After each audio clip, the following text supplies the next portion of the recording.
Ya, sebenarnya kita kembali saja ke pola-pola kesehatan zaman dulu dari orang-orang tua kita sebenarnya.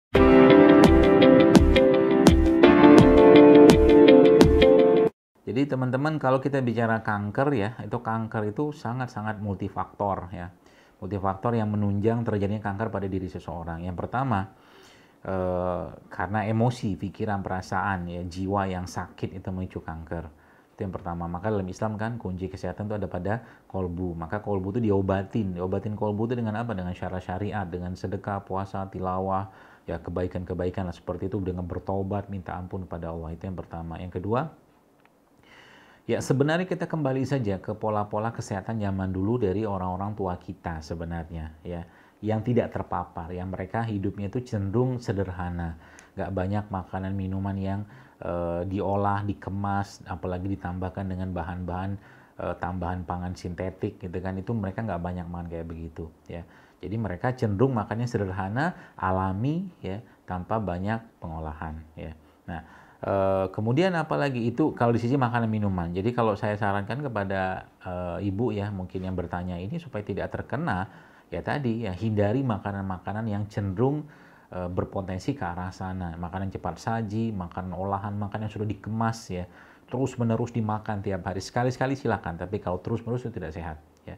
Kemudian cari makanan-makanan yang bebas residu ya. Jadi kalau bisa dapatkan makanan atau sayur atau buah yang organik itu paling bagus sebenarnya. Maka sekarang kan banyak tuh mulai muncul kampanye-kampanye eating clean atau clean eating gitu kan. Nah, seperti itu salah satu metodenya tuh ya. Kemudian yang tidak kalah pentingnya ya adalah banyaknya radiasi-radiasi ya dari handphone mungkin ya, atau mungkin dari semua perangkat elektronik yang apa tuh namanya, yang memancarkan gelombang elektromagnetik. Maka di kamar tidur saran saya jangan ada TV. Ya, kalau tidur itu jangan letakkan handphone di samping Anda kecuali Anda presiden, kecuali Anda wali kota, kecuali Anda gubernur yang ada kebakaran, ada apa itu silakan. Tapi kalau cuma karyawan biasa ngapain gitu kan? Buat apa? Karena radiasi pada handphone itu sangat kuat ya. Maka kalau lagi dicas juga jangan terima telepon. Lagi dicas itu jangan terima telepon apalagi taruh di telinga. Saya pernah lihat ada satu apa ya, infrared apalah gitu, alat buat ngecek radiasi waktu orang lagi pakai handphone dalam keadaan lagi dicas itu besar sekali Pak Bu itu ya radiasinya itu.